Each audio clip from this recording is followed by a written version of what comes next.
Halo semuanya, di sini kita akan bersama-sama belajar mengenai sosiologi industri tentang bagaimana sih pola sebuah pabrik dalam proses pelaksanaan produksi dan manajemennya. Nah, untuk objek kali ini kita akan membahas mengenai 4 metode, yakni yang pertama social mapping, yang kedua diagram Venn, yang ketiga food basket, dan yang keempat social metric. Nama dari pabrik ini adalah Jalan Maijen Sutoyo 5 nomor 39 Puyang, Kartoharjo, Kecamatan Nganjuk, Kabupaten Nganjuk, dan merupakan sebuah pabrik yang berada di pusat kota Kabupaten Nganjuk.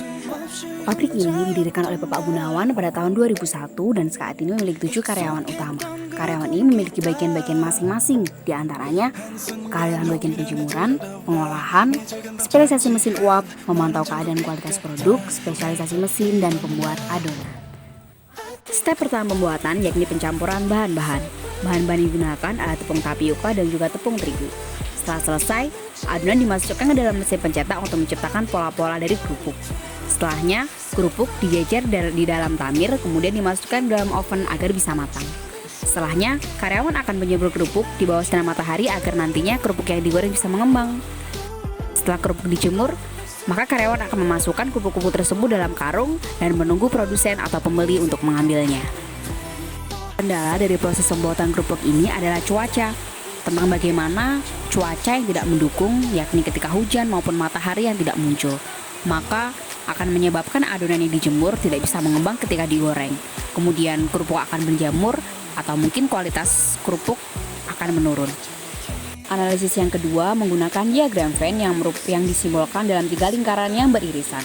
Masalah yang pertama yakni cuaca, kedua kenaikan bahan baku dan biaya operasional, kemudian perawatan peralatan, dan persaingan bisnis serta COVID-19. Sisi yang ketiga yakni menggunakan metode food basket, yaitu pola konsumsi atau pemenuhan kebutuhan dasar baik pemilik maupun karyawan. Metode keempat yakni matriks scoring. Matriks scoring digunakan untuk melihat skala prioritas masalah dan juga pemecahan masalah yang ada, dihitung dengan skala 1 sampai 5. Produksi mendapat nilai 5 karena produk yang dihasilkan oleh pabrik Bapak Gunawan menghasilkan produksi yang bagus. Yang kedua yakni cuaca. Karena cuaca tidak dapat diprediksi, maka hal yang terbaik yang bisa dilakukan adalah meramalkan kondisi cuaca yang ada agar nantinya waktu yang tepat untuk proses penjemuran kerupuk. Yang ketiga yakni kenaikan bahan baku. Hal ini dapat diantisipasi dengan cara meriset atau melihat secara berkala harga-harga yang ada di pasaran.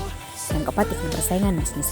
Persaingan bisnis mendapatkan poin keempat disebabkan karena jarang adanya pabrik kerupuk yang ada di Kabupaten Nganjuk, sehingga pabrik Bapak Gunawan bisa berdiri dan juga menjadi sasaran bagi para produsen atau konsumen yang lainnya. Sekian yang dapat aku sampaikan. Terima kasih.